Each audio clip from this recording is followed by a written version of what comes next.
There was a discussion about the draft lottery and how to improve it, which I'm fairly sure was prompted by a Mr. S. Eiserman from Detroit. Who's to say? Who's to say? Who's to say after this guy's team gets screwed from the fucking lottery again for the third year in a row? I mean, it is terrible that they just keep tanking and keep getting the fourth pick. It's fucking awful. Or like later. Yes. And I was just wondering if you had any kind of, should they just go back to the fact that, okay, if you've got the worst record, you get the first pick and that's it. I don't know if you had any ideas, or if you, I know there's a lot of talk about the gold method, where after you're eliminated, you then try harder to get more points. And after elimination, the team with the most points, or the highest percentage of points, then gets the first overall pick. I wonder what your thoughts were on that. I think it depends on like what the NHL actually want to achieve. And what they really want to achieve is parity. So to an extent, for them to promote parity, it's in their best interest to still have a weighted draft lottery rather than just a straight, 31 picks first, 30 picks second, etc. Because without the defined guarantee of if you finish last, you pick first, there's less of an incentive to tank properly, and then subsequently more of an incentive to actually have a half decent team. Not to say that it completely precludes teams from tanking, sort of thing. But yeah, I think personally they should go back to just, if you finish last, you pick first, because that's it, isn't it? Like I enjoy the drama of the draft lottery, and obviously being a Stars fan, I've benefited from the draft lottery in the last few years. Like benefited considerably. Yeah. But I do just think, like, I feel for the Detroits and stuff like that, and Detroit fans, because they're not getting any better. They're not necessarily doing anything particularly malicious in the way that they're tanking, effectively. They haven't traded away Dylan Larkin and Anthony Mantha and that. They're just, I think Detroit have done a relatively honest rebuild and / tank because Ken Holland put them in such a shit situation. So, yeah, I think in the ideal world we have no draft whatsoever, and it's just fucking bidding war. But if we keep in the draft, then I think scrap the lottery. It's fucked up. It's fucking pointless. Not pointless, but it's not fucking ideal, is it?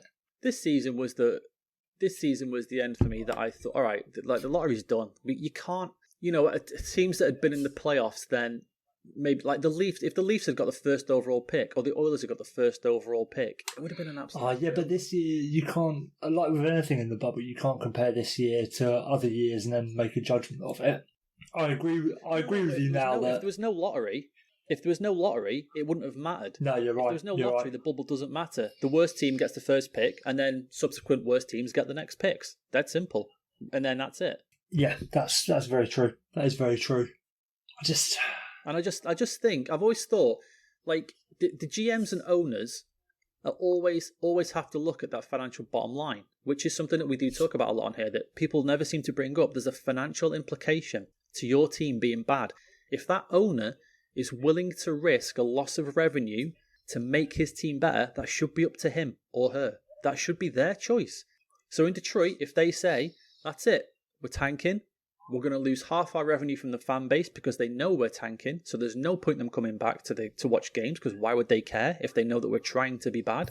That's their decision. They own the team. They should be allowed to do that to get that first or second or third overall pick. Because then, what's happening with the lottery is you are now seeing teams like Detroit who are completely stuck in limbo.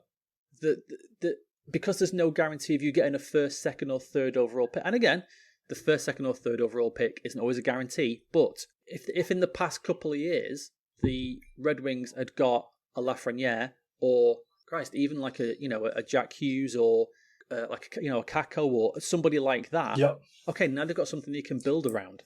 Now they've got a piece that they can say, right, this is our guy. We're going to build around him and work around this, work around this player.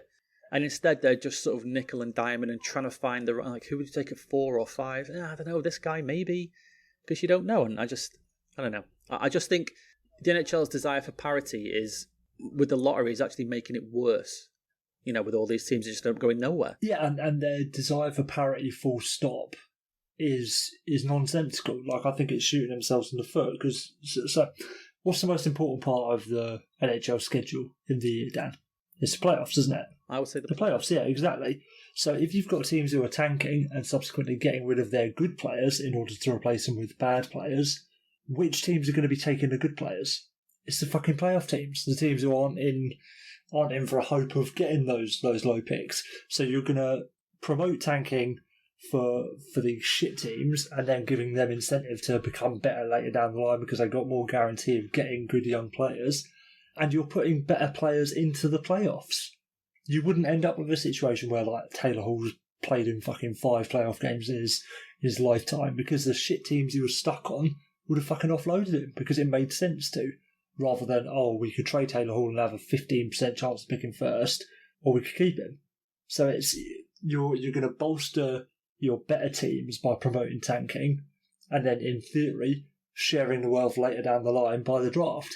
And if you don't think that is going to work, as in, if you don't think that tanking can improve teams in the long run, you're basically saying that the draft's fucked. So fuck the whole thing. There you go. I think we've solved it. We fixed it. We've definitely fixed it. Just go back to how it was. Clip that, send it to Bill Daly, and be like, "There you go, son, sorted." Once again, 2 Brits, 1 Puck have come to the NHL's rescue.